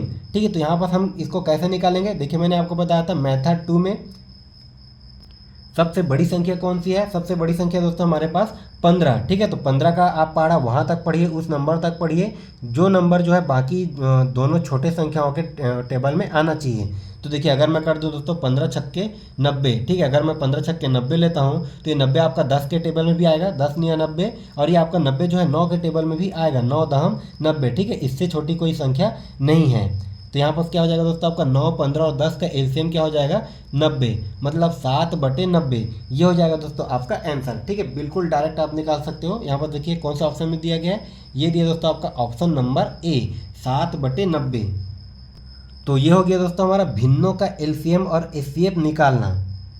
इसी में अगर थोड़ा सा क्वेश्चन को घुमा दिया जाए, किस प्रकार से, मान लीजिए देखिए हम क्वेश्चन नंबर 5 को देखिए हम सभी प्रकार के प्रश्नों को सॉल्व करेंगे। अगर एक वीडियो में कंप्लीट नहीं हो पाएगा तो मैं इसका एक और पार्ट लेकर के आऊँगा, लेकिन हम सभी प्रकार के प्रश्नों को सॉल्व करेंगे। देखिए धीरे धीरे हमारा लेवल बढ़ते जाएगा। हमने 0 से स्टार्ट किया, एक बार हम जो है 0 से स्टार्ट करने के बाद हम जो है टीचर भर्ती का, हॉस्टल वार्डन भर्ती का, यहाँ तक के CGL और CHSL लेवल के क्वेश्चन को भी सॉल्व करेंगे। ठीक है, तो बिल्कुल उसके लिए आप निश्चिंत रहिए। देखिए क्या दिया है आपका 2 के घात 3 गुणित 3 के घात 5 तथा 3 के घात 3 गुणित 5 के घात 2 का महत्तम समापवर्तक क्या होगा। महत्तम समापवर्तक मतलब क्या हो जाएगा दोस्तों आपका एचसीएफ। ठीक है, एचसीएफ क्या हो जाएगा ये हमें पूछा गया है। तो देखिए बिल्कुल ध्यान से समझिएगा। यहाँ पर देखिए हमें क्या क्या दिया गया है उसको पहले एक बार मैं लिख लेता हूँ आपको समझने के लिए। देखिए क्या दिया है 2 के घात 3 गुणित 3 के घात 5 यह हमें दिया है। और क्या दिया है दोस्तों 3 के घात 3 गुणित 5 के घात 2, 3 के घात 3 गुणित 5 के घात 2, इतना हमें दिया गया है। जो है इन नंबर्स का एचसीएफ क्या होगा ये हमें पूछा गया है। ठीक है, तो देखिए इसका हम एचसीएफ क्या निकालेंगे। एचसीएफ क्या होता है दोस्तों आपका हाईएस्ट कॉमन फैक्टर। यहाँ से हम जो है देखिए एक स्टेप आपका ये हो गया, दूसरा स्टेप आपका ये हो गया। ठीक है, मतलब इन दोनों स्टेप से आपका हाईएस्ट कॉमन क्या निकल सकता है। ठीक है, मतलब देखिए यहाँ पर हाईएस्ट कॉमन क्या निकलेगा। यहाँ पर दोस्तों आपका 2 है, 2 के घात 3 है, दूसरे वाले में 2 का घात 3 है क्या, नहीं है। तो हम एचसीएफ में क्या कर देते हैं उसको छोड़ देते हैं। ठीक है, एलसीएम में 7 लेकर के चलते हैं लेकिन एचसीएफ में छोड़ देते हैं। ठीक है, ठीक इसी प्रकार देखिए इसमें आपका 3 का घात 5 है। 3 के घात 5 को मैं और किस प्रकार से लिख सकता हूँ दोस्तों, इसको मैं लिख सकता हूँ देखिए 3 का घात 3 गुणित में क्या हो जाएगा दोस्तों 3 का घात 2। ठीक है, यहाँ पर से देखिए 3 के घात 3 गुणित 3 के घात 2, क्योंकि एक फार्मूला हमने पढ़ा था घातांक के नियम में। देखिए एक फार्मूला क्या होता है a का पावर m इंटू a का पावर n। बराबर में क्या होता है दोस्तों, ये a का पावर m प्लस n, ठीक है। मतलब घातें जो है जुड़ जाती है अगर आधार समान हो। तो यहाँ पर देखिए आधार समान है तो हम घातों को जोड़ करके हमने लिख दिया, ठीक है। मतलब 3 के घात 5 को मैं 3 के घात 3 और 3 के घात 2 भी लिख सकता हूँ, ठीक है। देखिए इसको मैं एक बार और लिख लेता हूँ आपके समझने के लिए। यहाँ पर देखिए ये क्या हो जाएगा दोस्तों, 2 के घात 3 गुणित 3 के घात 5 को मैं क्या लिखूँगा, 3 के घात 3 गुणित 3 के घात 2। उसके बाद देखिए दूसरा हमें दिया क्या है उसको भी हम एक बार और लिख लेते हैं, ये सिर्फ आपके समझने के लिए, ठीक है। 3 के घात 3 गुणित ये हमारा दिया है दोस्तों 5 के घात में 2। अब देखिए इन दोनों से क्या क्या कॉमन निकल रहा है, 3 के घात 3 यहाँ पर भी है, 3 के घात 3 यहाँ पर भी है। मतलब इन दोनों का जो भी हमें दिया गया है इसका एचसीएफ क्या हो जाएगा दोस्तों, तो ये हो जाएगा हमारा 3 के घात 3, ठीक है। यहाँ पर इसका एचसीएफ क्या हो जाएगा हमारा 3 के घात 3, और यही क्या हो जाएगा दोस्तों, ये हो जाएगा हमारा आंसर, ठीक है। ये क्या हो जाएगा हमारा आंसर। तो इस प्रकार से आप एचसीएफ भी निकाल सकते हो। या ये देखिए आपका किस में दिया गया है, ऑप्शन नंबर डी में। देखिए ध्यान दीजिएगा एचसीएफ क्या होता है दोस्तों, एचसीएफ जो है हम दोनों से कॉमन निकालते हैं, ठीक है। इन दोनों से कॉमन क्या निकल गया, तो इन दोनों से कॉमन आपका 3 का घात 3 निकल गया, ठीक है। बाकी जो भी रहता है देखिए 5 का घात 2 इसमें है लेकिन इसमें नहीं है, 2 का घात 3 इसमें है लेकिन इसमें आपका 2 का घात कोई सा भी नहीं है। मतलब हम इन दोनों को छोड़ देंगे, ठीक है। इसमें जो है एचसीएफ में इन दोनों को छोड़ दिया जाता है, लेकिन एलसीएफ में इन दोनों को साथ लेकर के भी हम चलेंगे, ठीक है। आगे हम उसका भी क्वेश्चन सॉल्व करेंगे। चलिए देखते हैं हमारा अगला प्रश्न क्या दिया है। देखिए क्वेश्चन नंबर 7 है, पहले हम इसको सॉल्व कर लेते हैं, उसके बाद हम क्वेश्चन नंबर 6 को सॉल्व करेंगे। देखिए क्या दिया दोस्तों, क्वेश्चन नंबर 7 उसको मैं एक बार लिख लेता हूँ, 2 के घात 3 गुणित 7 के घात में दोस्तों 2 गुणित 3 के घात में 3, ठीक है। अगर आपको आता है तो आप यहीं से डायरेक्ट निकाल सकते हो, ठीक है। आपको इस बार इस प्रकार से लिखने की ज़रूरत नहीं है, ठीक है, हर बार। अब देखिए दूसरा हमें क्या दिया दोस्तों, 2 के घात 5 2 के घात 5 गुणित 3 के घात 1। अब देखिए हमें निकालना है एचसीएफ, तो एचसीएफ में हम क्या करेंगे, इन दोनों से कॉमन निकलना चाहिए। मतलब देखिए इसमें 2 का घात 3 है, इसमें दोस्तों आपका 2 का घात 3 है, नीचे में भी है क्या 2 का घात 3। तो यहाँ पर देखिए 2 का घात 5 है, इसको मैं तोड़ सकता हूँ, 2 का घात 3 गुणित 2 का घात 2, ठीक है। मतलब यहाँ से 2 का घात 3, इन दोनों से 2 का घात 3 कॉमन निकल सकता है, ठीक है। इन दोनों से 2 का घात 3 कॉमन निकल सकता है, गुणा और कुछ कॉमन निकलेगा क्या, इसमें देखिए 7 का घात 2 है, सेकेंड वाले में 7 का कोई पावर है क्या, नहीं है, तो इसको हम छोड़ देंगे। उसके बाद ये देखिए इसमें 3 का घात 3 है, इसमें क्या हो जाएगा दोस्तों आपका 3 का घात 1 है। मतलब देखिए यहाँ पर इन दोनों से हम क्या निकाल सकते हैं दोस्तों, एक बार 3 का घात 1 निकाल सकते हैं, ठीक है। एक बार 3 का घात 1 निकाल सकते हैं। और कुछ निकलेगा क्या, नहीं निकलेगा। 2 का घात 3 निकला गुणित 3 का घात 1 निकला, और यही क्या हो जाएगा दोस्तों, ये जो नंबर दिया गया है इसका एचसीएफ, ठीक है। यही क्या हो जाएगा आपका आंसर, जो कि आपका देखिए किस में दिया गया है दोस्तों, ऑप्शन नंबर ए में, 2 का घात 3 गुणित 3 का घात 1। इस प्रकार से आप निकाल सकते हो। अब चलिए इसी में मान लीजिए अगर हमें निकालना होता दोस्तों इसी नंबर का एलसीएम, ठीक है। अगर हमें निकालना होता एचसीएफ की जगह एलसीएम, तब हम कैसे निकालेंगे, ठीक है। एचसीएफ तो आपका बिल्कुल आसान है, एलसीएम में हम कैसे करेंगे। देखिए एलसीएम में बिल्कुल ध्यान दीजिएगा, पहले हम देखेंगे दोस्तों जो जो कॉमन निकल रहा है, ठीक है। यहाँ पर देखिए जो जो कॉमन निकल रहा है, जैसे कि इन दोनों से क्या कॉमन निकल गया दोस्तों, आपका 2 का घात 3, ठीक है। 2 का घात 3 क्या निकल गया कॉमन, 2 का घात 3। उसके बाद देखिए आपका ये 7 का घात 2 है, नीचे में कोई 7 का पावर है क्या, नहीं है, तो हम उसको भी लिखेंगे 7 का घात 2। उसके बाद देखिए गुणा में क्या है दोस्तों हमारे पास ये 3 का घात 3, ठीक है। तो यहाँ पर नीचे में और कोई है क्या 3 के घात, तो यहाँ पर देखिए यहाँ से आपका 3 का घात 3 है, ये है आपका दोस्तों 3 का घात 1। मतलब इन दोनों से क्या कॉमन निकल जाएगा, 3 का घात 1, ये कॉमन निकल गया। अब उसके बाद देखिए और क्या बचा, यहाँ से देखिए एक पावर तो निकल गया 3 का, कितना पावर बचा दोस्तों 2 पावर। मतलब यहाँ पर देखिए 3 के पावर में और क्या हो जाएगा दोस्तों 2, ठीक है। अब उसके बाद यहाँ से देखिए 2 का घात 3 निकल गया था पहले हमारा, ठीक है। मतलब 2 का और कितना पावर बचा, 2 पावर बचा, उसको भी हम करेंगे दोस्तों गुणा 2 के पावर में 2। उसके बाद यहाँ पर देखिए 3 का घात 1 है, ये तो इसके साथ निकल गया था, तो इसको हमें लिखने की ज़रूरत नहीं है। मतलब एलसीएम में हमें जो कॉमन निकलता है उसको तो लिखना ही लिखना है, उसके बाद जो संख्या बच जाता है उसको भी लिखना रहता है। ये हो जाएगा दोस्तों इन दोनों संख्याओं का एलसीएम, ठीक है।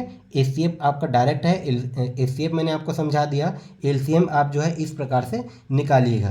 अब चलिए हम चलते हैं हमारे क्वेश्चन नंबर 6 में। देखिए बस क्वेश्चन को थोड़ा सा घुमा दिया गया है, ठीक है। आपको कंफ्यूज नहीं होना, बस आपको कंफ्यूज करने के लिए क्वेश्चन को थोड़ा सा घुमा दिया गया है। देखिए इसको हम कैसे निकालेंगे, 0.36 1.2 और 4.8 का लघुत्तम समापवर्त या फिर एलसीएम हमें निकालने के लिए बोला है। तो यहाँ पर हम कैसे निकालेंगे, तो यहाँ पर देखिए दोस्तों, कभी भी आपको पॉइंट में दिया रहेगा उसको हमें क्या करना रहेगा दोस्तों, भिन्न के रूप में लाना रहेगा। ठीक है, इसको हम भिन्न के रूप में लाएंगे। मान लीजिए यहाँ पर देखिए 36 दिया है, तो 36 को अगर मैं भिन्न के रूप में लाऊं तो इसको मैं क्या लिख सकता हूँ, देखिए 0.36 है, इसको मैं लिख सकता हूँ दोस्तों 36 बटे दशमलव की जगह में 1, जितना संख्या है उतना हमने कर दिया 0। ठीक है, 36 बटे 100। ठीक इसी प्रकार 1.2 को मैं क्या लिख सकता हूँ दोस्तों, 12 बटे 10। ठीक है, ठीक इसी प्रकार 4.8 को मैं क्या लिख सकता हूँ, इसको मैं लिख सकता हूँ दोस्तों 48 बटे 10।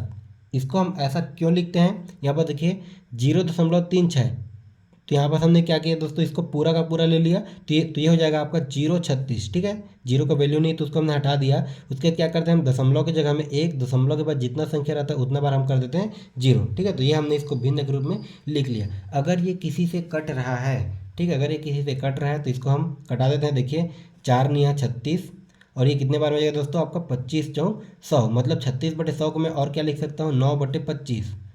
ठीक है, ठीक इसी प्रकार ये हमारा कितने बार में जाएगा दोस्तों, 2 छक्के 12, और ये कितने बार में जाएगा, 2 पंचे 10। ठीक इसी प्रकार ये आपका कितने बार में जाएगा, देखिए ये जाएगा दोस्तों आपका 24 दूने 48, और ये 2 पंचे 10। ठीक है, देखिए इसको हमने जो दशमलव के रूप में दिया था उसको हमने भिन्न के रूप में कन्वर्ट किया, क्योंकि दशमलव वाले संख्याओं का एलसीएम एचसीएफ निकालना हमें नहीं आता, हमें आता है दोस्तों भिन्न वाले संख्याओं का एलसीएम एचसीएफ निकालना। तो दशमलव वाली संख्या को सबसे पहले हम भिन्न के रूप में कन्वर्ट करेंगे। उसके बाद ये जो भिन्न के रूप में हमें मिला है, हम निकालेंगे इसका एलसीएम या फिर एचसीएफ, जो चीज़ हमें पूछा गया है। इसमें देखिए हमें क्या चीज़ पूछा है दोस्तों, एलसीएम। ठीक है, लघुत्तम समापवर्त पूछा गया है। तो देखिए भिन्नों का एलसीएम मैंने अभी आपको क्या बताया था, एलसीएम अगर पूछा रहेगा तो हम निकालेंगे दोस्तों अंश का एलसीएम, मतलब 9 6 और 24 का एलसीएम। ठीक है, एलसीएम देखिए हर बार ऐसे फॉर्मूला लिखने की ज़रूरत नहीं है, लेकिन फिर भी आप लोगों को समझाने के लिए मैं यहाँ पर बार बार लिख रहा हूँ। ठीक है, और ये क्या हो जाएगा, हर का एचसीएफ, मतलब 25 5 और 5 का एचसीएफ, ये हो जाएगा दोस्तों हमारा एचसीएफ। ठीक है, तो यहाँ पर देखिए 9 6 और 24 का एलसीएम क्या हो जाएगा, तो देखिए हम एलसीएम कैसे निकालेंगे, वही मेथड जो मैंने आपको बताया था।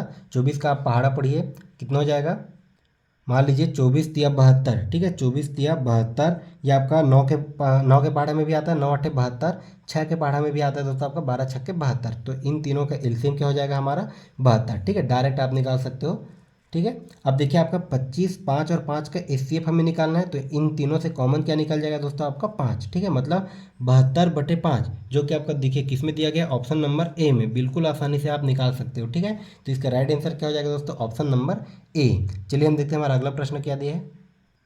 देखिए अगला प्रश्न है दिया है आपका 1.75 5.6 तथा 7 का महत्तम समापवर्तक क्या होगा, ये हमें ज्ञात करना है। ठीक है, इसमें हमें क्या पूछा है दोस्तों, एचसीएफ, इसमें हमें पूछा है एचसीएफ। तो यहाँ पर सबसे पहला हमारा काम क्या रहेगा, जो दशमलव के रूप में दिया है उसको हम भिन्न के रूप में लिखेंगे। मतलब 1.75 को मैं क्या लिख सकता हूँ दोस्तों, 175 बटे, यहाँ पर देखिए दशमलव की जगह में 1, 2 संख्या तो 2 बार 0। ठीक है, ठीक इसी प्रकार इसको मैं लिख सकता हूँ दोस्तों 56 बटे 10, और यहाँ पर देखिए 7 है तो 7 को मैं लिख सकता हूँ 7। ठीक है, इसको कुछ करने की ज़रूरत नहीं है। अब यहाँ पर देखिए अगर इसको मैं कटा दूँ तो कितने बार में जाएगा दोस्तों, ये जाएगा आपका देखिए 5 तिया 15, कितना बचा आपका 2 बचा, 5 पंचे 25, कितने बार में गया ये 35 बार में। ठीक है, बटे में क्या हो जाएगा दोस्तों, ये 5 दूने 10, ये आपका 20 बार में जाएगा। ठीक है, ठीक इसी प्रकार ये 56 बटे 10 आपका कटेगा, क्या कटेगा, देखिए 2 दूने 4, और ये 2 अट्ठे 16, ये आपका 2 पंचे 10, 7 के 7। ठीक है, ये आपका और कटेगा, क्या और कटेगा। ठीक है, ये हो जाएगा आपका दोस्तों 5 7 35, और ये 5 चौक 20, मतलब 1.75 को, मतलब 175 बटे 100 को मैं क्या लिख सकता हूँ दोस्तों, 7 बटे 4। ठीक है, जितना छोटा से छोटा संख्या के रूप में आप लिखोगे उतना ही आपको सहूलियत होगा। ठीक है, और ये आपका 28 बटे 5 और कटेगा, क्या नहीं कटेगा, तो ये 28 बटे 5, यहाँ पर ये क्या है दोस्तों 7। ठीक है, इसको भिन्न के रूप में लाने के लिए हम क्या कर सकते हैं, नीचे में 1 लिख सकते हैं। अब यहाँ पर देखिए ये हमारा भिन्न के रूप में आ गया। अब हमें निकालना है दोस्तों जो चीज़ हमें पूछा गया है। ठीक है, हमें क्या पूछे, एचसीएफ, तो हम क्या करेंगे, इसके अंशों का एचसीएफ, देखिए मैं यहाँ पर सब लिखूंगा नहीं, डायरेक्ट सॉल्व करूंगा। तो इसके अंशों का एचसीएफ, ठीक है, मतलब 7 28 और 7 का मैं निकालूंगा दोस्तों एचसीएफ। ठीक है, तो 7 28 और 7 का एचसीएफ क्या आ जाएगा, ये आएगा आपका 7। ठीक है, क्योंकि इन तीनों से क्या कॉमन निकलेगा, 7 ही कॉमन निकलेगा। और 4 और 5 का एलसीएम नहीं, ठीक है, नीचे वाले का जस्ट हमें उल्टा निकालना रहता है। तो 4 और 5 का 4 और 5 और 1 का एलसीएम क्या हो जाएगा दोस्तों आपका 5 चौक 20, ठीक है, ये आ जाएगा आपका 7/20, जो कि हो जाएगा दोस्तों हमारा आंसर। देखिए आपको किस में दिया गया है 7/20, ये आपका देखिए कोई भी ऑप्शन में नहीं दिया है। इसको हम एक बार डिवाइड करके देख लेते हैं, 7/20 करके देख लेते हैं आपका कितने बार में जाएगा 0, ठीक है, ये 0 हो गया दोस्तों। 7 दशमलव लगा दिए 0, उसके बाद 20 तिया 60, ठीक है, 20 तिया 60, कितना बचा दोस्तों हमारे पास 10, ठीक है, दशमलव लगे थे हमारे फिर से 0, 20 पंचे 100, ठीक है, तो ये हमारा कितना आ गया दोस्तों 0.35, जो कि हमें दिया गया ऑप्शन नंबर बी में, ठीक है, ये हो जाएगा हमारा आंसर। ठीक, कभी भी देखिए आपको इस प्रकार से भी आंसर दे सकता है या फिर आपको ये पॉइंट में भी आंसर दे सकता है। कहने का मतलब यह है दोस्तों कि आपको दशमलव वाला संख्या कभी भी दे दिया जाए तो सबसे पहले हमारा काम क्या रहेगा, उसको भिन्न के रूप में लाना, उसके बाद इसका एलसीएम या फिर एचसीएफ निकालना। तो चलिए हम देखते हैं हमारा एचसीएफ और एलसीएम से अगला टॉपिक क्या है इसी में। ठीक है, देखिए आज हम सारे टॉपिक को हम देख लेते हैं, जितने भी टाइप्स इसके होते हैं, उसके बाद हम दोस्तों इसके इंपॉर्टेंट क्वेश्चन को भी सॉल्व करेंगे। ठीक है, तो पहले हम इसके टाइप्स को पढ़ लेते हैं ताकि सभी प्रकार के हम प्रश्नों को बिल्कुल आसानी से बना सकें। तो चलिए हम देखते हैं इसी में हमारा अगला टाइप क्या दिया है। देखिए ये हो जाएगा दोस्तों हमारा चौथा टाइप। ठीक है, इससे पहले हमने 3 टाइप देख लिया जहाँ से आपको सबसे ज़्यादा क्वेश्चन पूछा जाता है। ठीक है, इसी में हमारा ये हो जाएगा दोस्तों चौथा टाइप, क्योंकि यहाँ से भी आपको कई बार प्रश्न पूछे गए हैं। देखिए क्या है आपका, दो संख्याओं से संबंधित समस्याओं के हल हेतु सूत्र। ठीक है, इस फॉर्मूला को आप याद रखिएगा। मान लीजिए आपके पास कोई दो संख्या है, ठीक है, ये हो जाएगा दोस्तों आपका पहली संख्या और ये हो जाएगा आपके पास दूसरी संख्या। मान लीजिए आपके पास कोई दो संख्या है तो इसी से रिलेटेड क्या फॉर्मूला हो जाता है, देखिए दो संख्याओं का गुणनफल, मतलब इन्हीं दो संख्याओं का गुणनफल, ये किसके बराबर होगा दोस्तों, इन्हीं दो संख्याओं के मसा और इन्हीं दो संख्याओं के लसा के गुणनफल के बराबर, मतलब इन्हीं दो संख्याओं का एलसीएम, ठीक है, और इन्हीं दो संख्याओं का एचसीएफ, इन दोनों के गुणनफल के बराबर में होता है। ठीक है, तो आप इस फॉर्मूला को याद रखिएगा, यहाँ से भी कई बार आपको प्रश्न पूछा गया है। ठीक है, दो संख्याओं का गुणनफल बराबर संख्याओं का मसा गुणित संख्याओं का लसा। चलिए हम इसी से रिलेटेड कुछ प्रश्न सॉल्व कर लेते हैं, फिर ये हमारा फॉर्मूला बिल्कुल याद हो जाएगा हमें। देखिए क्या दिया है क्वेश्चन नंबर 9 कि दो संख्याओं के महत्तम समापवर्तक तथा लघुत्तम समापवर्त क्रमशः 8 तथा 48 है। यदि इनमें से एक संख्या 24 है तो दूसरी संख्या क्या होगी, ये हमें पूछा गया है। ठीक है, तो यहाँ पर देखिए फॉर्मूला मैंने आपको क्या बताया था, अगर दो संख्या है, पहली संख्या और दूसरी संख्या, इन दोनों का गुणनफल बराबर क्या हो जाएगा दोस्तों, इन दोनों संख्याओं का एलसीएम, ठीक है, गुणित में क्या हो जाएगा दोस्तों, इन दोनों संख्याओं का एचसीएफ। ठीक है, तो यहाँ पर देखिए क्या दिया दोस्तों, पहले इसका लघुत्तम समापवर्तक और महत्तम समापवर्तक कितना क्या क्या दिया है हमारा, देखिए क्रमशः 8 और 48। देखिए क्या क्या दिया आपका, महत्तम कितना दिया दोस्तों आपका 8, ठीक है, डायरेक्ट हम फॉर्मूला में रखते हैं। गुणित में क्या क्या हो जाएगा दोस्तों आपका एलसीएम में क्या दिया, देखिए आपका 48, ठीक है, ये हमें दिया है 48। उसके बाद देखिए हमें और क्या दिया है, यदि इनमें से एक संख्या 24 है, ठीक है, इनमें से एक संख्या, मान लीजिए पहली संख्या मैं अगर 24 ले लेता हूँ और दूसरी संख्या को मैं मान लेता हूँ दोस्तों x, ठीक है, तो यही हमें दूसरी संख्या का वैल्यू निकालना है। ठीक है, देखिए हमने डायरेक्ट फॉर्मूला में रख दिया, एक संख्या 24 गुणित दूसरी संख्या को हमने माना x बराबर इन दोनों का एलसीएम गुणित इन दोनों का एचसीएफ। तो यहाँ से मैं x की वैल्यू निकाल सकता हूँ, ये हो जाएगा दोस्तों आपका 48 गुणित 8 और ये बटे में क्या हो जाएगा आपका 24। ठीक है, अगर मैं इसको कटा दूँ तो आपका देखिए कितने बार में जाएगा, ये 24 एकम 24, ये आपका 2 बार में जाएगा, मतलब ये हो जाएगा दोस्तों आपका 8 दूने 16, एक से बराबर क्या हो जाएगा दोस्तों हमारे 16, और यही क्या हो जाएगा हमारा आंसर, जो कि आपका दिया गया दोस्तों ऑप्शन नंबर सी में। ठीक है, इसी प्रकार से आप इसी फॉर्मूला को यूज करके बिल्कुल आसानी से निकाल सकते हो। अब देखिए दोस्तों एक चीज़ आप और ध्यान दीजिएगा, देखिए आपको सीजी टेट में प्रश्न पूछा गया था और रेलवे में खास करके इस प्रकार से प्रश्न पूछे जाते हैं। ठीक है, और देखिए सीजी टेट में आपको कूट करके आजकल प्रश्न पूछे जा रहे हैं। तो देखिए एक चीज़ आप याद रखिएगा, आपको जीरो के साथ अगर कोई सभी संख्या का अगर आपको एचसीएफ हाईएस्ट कॉमन फैक्टर निकालने के लिए बोले, मान लीजिए अगर आपको बोले जाए कि 0 और 6 का एचसीएफ क्या होगा, ठीक है, तो 0 और 6 का एचसीएफ क्या होगा दोस्तों, यहाँ से देखिए आपका 6 को अगर मैं मल्टीपल के रूप में तोड़ूँ तो इसको मैं अगर तोड़ सकता हूँ 2 गुणित 3, ठीक है, या फिर इसको मैं तोड़ सकता हूँ दोस्तों 6 गुणित 1, ठीक है, लेकिन 0 को मैं तोड़ सकता हूँ क्या, नहीं टूटेगा, यहाँ पर मैं इसको 0 गुणित 1 नहीं लिख सकता, ठीक है, क्योंकि इसका वैल्यू भी हमारा 0 ही हो जाएगा। अगर मैं 0 का 1 के साथ गुणा करता हूँ उसका कोई भी मान नहीं निकलेगा। तो यहाँ पर देखिए 0 और 6 का अगर आपको इससे पूछ दिया जाए तो इसका आंसर हमेशा क्या होगा दोस्तों, अपरिभाषित। ठीक है, इसका आंसर हम बता नहीं सकते।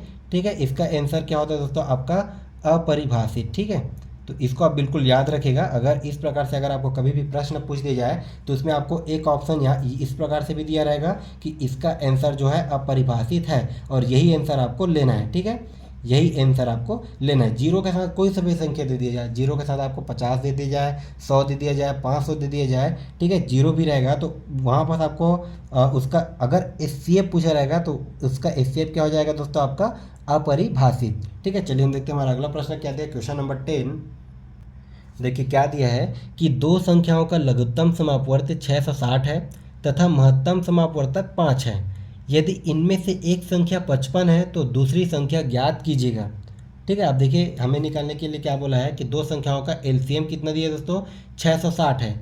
एलसीएम बराबर कितना दिया है, 660, और एचसीएफ कितना दिया है दोस्तों, एचसीएफ हमें दिया गया है 5। ठीक है, यदि इनमें से एक संख्या, मान लीजिए एक संख्या x हमें दिया गया है। ठीक है, x बराबर हमें कितना दिया है 55 और y बराबर हमें निकालना है, दूसरी संख्या निकालना है। ठीक है, तो इससे रिलेटेड फॉर्मूला क्या होता है दोस्तों, पहली संख्या गुणित दूसरी संख्या बराबर इनका एलसीएम गुणित एचसीएफ। ठीक है, आपको याद हो करके मैं इसको बार बार लिख रहा हूँ, अदरवाइज आपको इसको बार बार लिखने की ज़रूरत नहीं है, बस आपको डायरेक्ट इसको याद कर लीजिएगा। तो यहाँ पर देखिए क्या हो जाएगा दोस्तों, डायरेक्ट अगर मैं फार्मूला में रखूँ तो ये क्या हो जाएगा, देखिए 55 गुणित में x, ठीक है, सॉरी गुणित में क्या हो जाएगा दोस्तों हमारा y। ठीक है, इसको मैं नीचे में लिख लेता हूँ 55, क्योंकि x का वैल्यू 55 है, एक संख्या, गुणित में क्या हो जाएगा दोस्तों y दूसरी संख्या। इनका एलसीएम मतलब क्या हो जाएगा दोस्तों, आपका 660, गुणित में इनका एचसीएफ क्या हो जाएगा दोस्तों 5। ठीक है, अब यहाँ पर देखिए एक स्टेप, देखिए थोड़ा सा स्मार्ट स्टडी कीजिएगा। यहाँ पर देखिए हमें क्या करना है, 55 को हम इधर ट्रांसफर करेंगे। ठीक है, ये हमारा भाग हो जाएगा, फिर कटाएंगे। आप यहीं से डायरेक्ट कटा लीजिए ना, देखिए ये हो जाएगा आपका 5 एकम 5, कितने बार में जाएगा दोस्तों, 11 पंचे 55। ठीक है, ये आपका जाएगा दोस्तों 11 एकम 11, ये जाएगा 11 छक्का 66, ये आपका 0, मतलब y का वैल्यू कितना आ गया दोस्तों, ये आ गया हमारे पास 60। ठीक है, यही क्या हो जाएगा हमारा आंसर, दूसरी संख्या क्या हो जाएगा दोस्तों हमारा, ये हो जाएगा 60। ठीक है, जो कि आपका दिया गया ऑप्शन नंबर डी में। तो इस प्रकार से भी आपको कई बार प्रश्न पूछे गए हैं। चलिए हम इसी से रिलेटेड कुछ और प्रश्नों को देख लेते हैं। देखिए इसी क्रम में क्या दिया है कि दो संख्याओं का मौसा 8 है तो इनमें से कौन सा एक उनका लसा नहीं होगा। ठीक है, यहाँ पर देखिए मसा और लसा करके दिया गया, तो इसमें आप कंफ्यूज मत होइएगा। ठीक है, दो संख्याओं का मसा 8 है तो इनमें से कौन सा उसका लसा नहीं होगा, ये हमें पूछा गया। देखिए बिल्कुल डायरेक्ट क्वेश्चन हमें पूछा गया है, इसको हमें किसी भी प्रकार से कोई फॉर्मूला लगाने की ज़रूरत नहीं है। देखिए क्या बोला दोस्तों कि कोई सा भी दो संख्या है, मान लीजिए एक संख्या x है और एक संख्या y है, और इन दोनों संख्याओं का मसा क्या दिया दोस्तों, स्टेप क्या दिया है हमें, 8 दिया गया है। तो इनमें से कौन सा उसका लसा नहीं हो सकता। ठीक है, इन ऑप्शन में से कौन सा उस संख्याओं का लसा नहीं हो सकता। तो अगर उन दोनों संख्याओं का मसा 8 है तो उसका जो भी लसा होगा दोस्तों वो 8 का मल्टीपल होगा। ठीक है, वो 8 का मल्टीपल होगा, मतलब 8 के पहाड़ा में वो संख्या आना चाहिए। ठीक है, यहाँ पर देखिए आपका 24 आता है क्या, ठीक है बिल्कुल आता है भाई, 8 दिया 24। ठीक है, 48 आता है क्या, ये भी आता है। ठीक है, उसके बाद देखिए 56 आता है क्या, 8 7 56, ये भी आपका 8 के पहाड़ा में आता है। 60 आता है क्या हमारा, 8 के पहाड़ा में नहीं आता, मतलब यही क्या हो जाएगा दोस्तों हमारा आंसर। ठीक है, यही हो जाएगा हमारा आंसर। चलिए हम देखते हैं हमारा अगला प्रश्न क्या दिया है। देखिए यहाँ से आपका थोड़ा सा जो है लेवल अप हो गया। ठीक है, थोड़ा सा आपको स्टैंडर्ड का क्वेश्चन देखने को मिलेगा अब से यहाँ से। चलिए देखते हैं क्या दिया। देखिए दो संख्याएं 3:4 के अनुपात में हैं, यदि उसका मसा 4 है तो उसका लसा क्या होगा, ये हमें निकालना है। ठीक है, देखिए दो संख्याओं का अनुपात हमें दिया गया है, ना कि दो संख्या दिया गया है। ठीक है, दो संख्याओं का हमें क्या दिया दोस्तों, अनुपात, ना कि दो संख्या। तो और देखिए क्या दिया हमें, उसका मसा। ठीक है, और उसका लसा हमें ज्ञात करने के लिए बोला है। तो मान लेते हैं हम उन दोनों संख्याओं को हमें कुछ ना कुछ मान करके चलना पड़ेगा। ठीक है, यहाँ पर तो देखिए उनका जो है अनुपात हमें दिया गया है, संख्या हमें पता नहीं है। तो मान लेते हैं हम पहली संख्या को 3x। ठीक है, पहली संख्या को हम मान लेते हैं दोस्तों 3x और दूसरी संख्या को हम मान लेते हैं 4x। ठीक है, दूसरी संख्या को हमने क्या मान लिया, 4x। अब देखिए यहाँ पर एक चीज़ ध्यान दीजिएगा, जैसे कि अभी हमने क्वेश्चन नंबर 3 क्वेश्चन नंबर 4 में सॉल्व किया था। ये आपका 3x और 4x में से अगर हमें एचसीएफ निकालने के लिए बोला जाए, इन दोनों में से अगर मैं एचसीएफ निकालूं तो इन दोनों का एचसीएफ क्या हो जाएगा दोस्तों, मतलब इन दोनों से क्या कॉमन निकल सकता है। तो एक आपका कॉमन निकलेगा, एक तो हमें सभी में निकलता है, उसके बाद 3 और 4 से कुछ कॉमन निकलेगा, नहीं निकलेगा। दोनों में से एक से कॉमन निकल सकता है क्या, बिल्कुल निकलेगा। ठीक है, दोनों से क्या कॉमन निकलेगा दोस्तों, एक से कॉमन निकलेगा, मतलब 3x और 4x का एचसीएफ क्या हो जाएगा, हमारा x हो जाएगा। ठीक है, इस प्रकार से हमने क्वेश्चन को भी देखा, अभी सॉल्व किया था, जो घात वाला दिया था। ठीक है, उसमें मतलब 3x और 4x का एचसीएफ क्या निकल गया दोस्तों, x, और इसी एचसीएफ का मान हमें दिया गया है। इसका मत देखिए हमें कितना दिया दोस्तों, 4 दिया गया है, मतलब x बराबर 4। देखिए x का वैल्यू हमें मिल गया। ठीक है, x का मान हमें मिल गया, तो हम वो दोनों संख्या निकाल सकते हैं। देखिए पहली संख्या हमने क्या माना था दोस्तों, 3x, मतलब ये कितना हो जाएगा दोस्तों, 3 गुणित 4, 3 चौक कितना हो गया, 12। दूसरी संख्या हमने क्या माना था, 4x। ठीक है, मतलब 4 गुणित 4, मतलब 4 चौक 16। ठीक है, देखिए एक संख्या में मिल गया 12, एक संख्या मिल गया दोस्तों हमें 16। अब हमें क्या निकालना है, इन दोनों संख्याओं का लसाअ, मतलब एलसीएम। ठीक है, तो देखिए 12 और 16 का अगर मैं एलसीएम निकालूँ तो कितना हो जाएगा, तो ये कितना हो जाएगा दोस्तों आपका 12 चौक 48। ठीक है, ये आपका 16 तिया 48, मतलब 12 और 16 का एलसीएम क्या निकल जाएगा आपका 48, जो कि हो जाएगा दोस्तों आपका आंसर। ठीक है, ये आपका देखिए किस में दिया गया, ऑप्शन नंबर ए में। बिल्कुल इसी प्रकार से बहुत ही आसान तरीके से आप इसको बना सकते हैं। चलिए, अगर आपको ये प्रश्न समझ में नहीं आया होगा तो हम एक और प्रश्न देख लेते हैं इसी से रिलेटेड। देखिए क्या दिया है। ठीक है, और ये सभी प्रश्न दोस्तों आपका पूछा गया प्रश्न है। ठीक है, बहुत ही इंपॉर्टेंट प्रश्न है। मैं आपको जो भी क्वेश्चन कराता हूँ, ठीक है, वो सभी क्वेश्चन आपका बिल्कुल सेलेक्टेड होता है, बिल्कुल पूछे गए क्वेश्चन होते हैं। ठीक है, देखिए क्या दिया, क्वेश्चन नंबर 13, दो संख्याएं 5:6 के अनुपात में है, यदि उसका म सा 4 है तो उसका ल सा ज्ञात करें। ठीक है, यहाँ पर देखिए म सा दिया गया 4 और ल सा हमें ज्ञात करने के लिए बोला है। सबसे पहला हम काम क्या करेंगे दोस्तों, मान लीजिए वह दो संख्या क्या है, एक है 5x। देखिए जो अनुपात के रूप में दिया रहेगा हम उसी को लेकर के चलेंगे। ठीक है, एक संख्या हम मान लेते हैं 5x, दूसरी संख्या को हम मान लेते हैं 6x।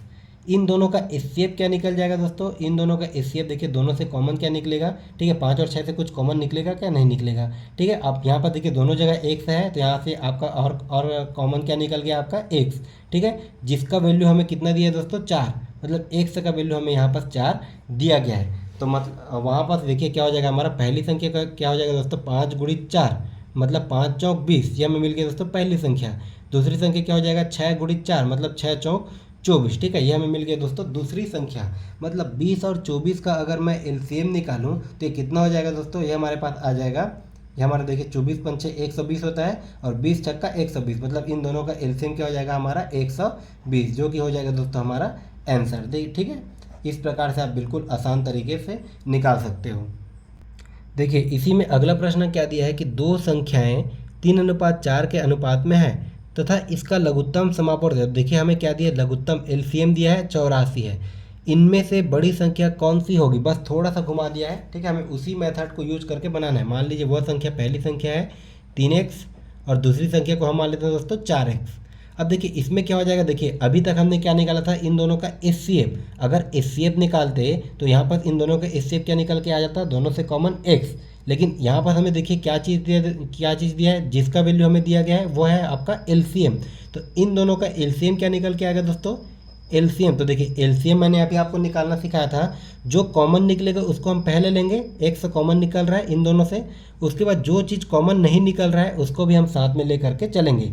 ठीक है, यहाँ पर देखिए एक से जो यहाँ दोनों जगह है, दोनों से कॉमन निकल गया, उसको हमने ले लिया एक बार, जो भी नहीं रहेगा उसको हम ले लेंगे दोस्तों इसके गुणा के साथ में। मतलब ये हो जाएगा दोस्तों आपका x × 3 × 4। ठीक है, ये हो जाएगा दोस्तों आपका 3x और 4x का एलसीएम कितना आ गया आपका, 3 चौक 12x। कितना आ गया दोस्तों, 3 चौक 12x।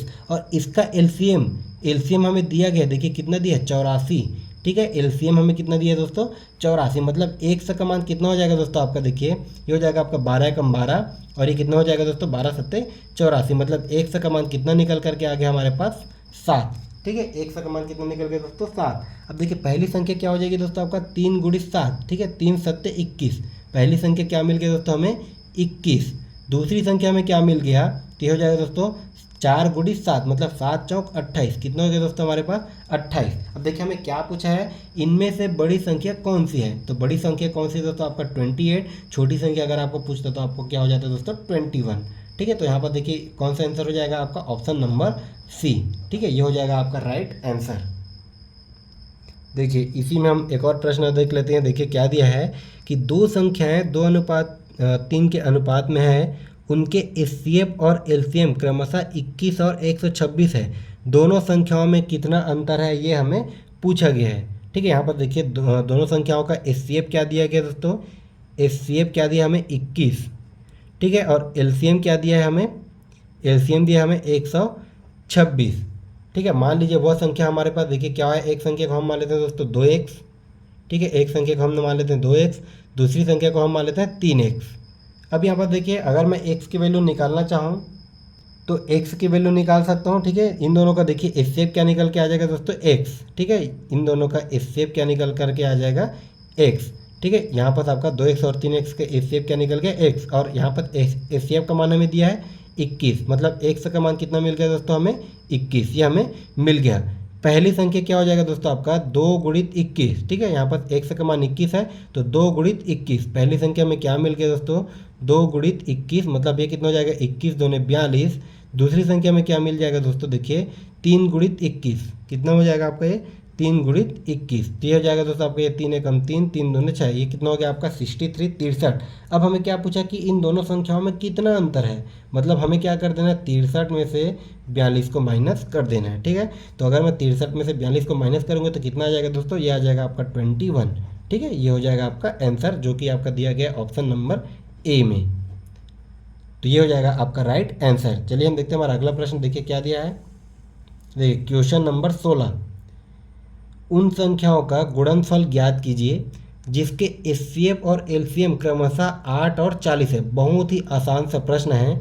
ठीक है, अगर आपने अभी तक हमारा वीडियो देखा है, यहाँ तक अगर आप पहुँच गए हो तो निश्चित है आपको समझ में आया होगा, कुछ ना कुछ तो समझ में आया ही होगा। तो अगर आपको समझ में आया तो इसका राइट आंसर हमें कमेंट करके बताइए कि इसका राइट आंसर क्या हो जाएगा आपका क्वेश्चन नंबर 16 का। इसी के साथ दोस्तों इसके अगले पार्ट में हम इसके कुछ और स्टैंडर्ड क्वेश्चन को भी सॉल्व करेंगे, लेकिन उन स्टैंडर्ड क्वेश्चन को सॉल्व करने से पहले आपको यह पार्ट पूरा डिटेल में समझना होगा। ठीक है, आज हमने पार्ट 1 में जो टोटल 15 प्रश्न सॉल्व किए, ठीक है, उसके साथ हमने जो भी ट्रिक सीखा, जो भी कंसेप्ट सीखा, वो सभी कंसेप्ट आपका क्लियर होना चाहिए, तभी आप इसके पार्ट 2 को बहुत ही अच्छे तरीके से, बहुत ही आसान तरीके से समझ सकते हो। ठीक है, तो आपको हमारा वीडियो कैसा लगा हमें कमेंट करके ज़रूर बताइएगा।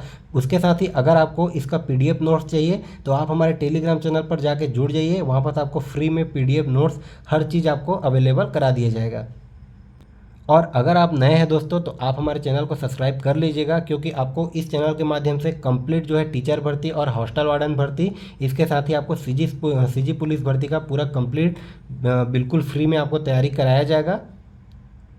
तो अगर आप हमारे चैनल पर नए हैं तो आप हमारे चैनल को बिल्कुल सब्सक्राइब करिएगा। ठीक है, इसी के साथ आप दूसरों को भी शेयर करते रहिएगा। तो फिर मिलते हैं हम अगले क्लास में नए टॉपिक और नए ट्रिक के साथ, तब तक के लिए धन्यवाद।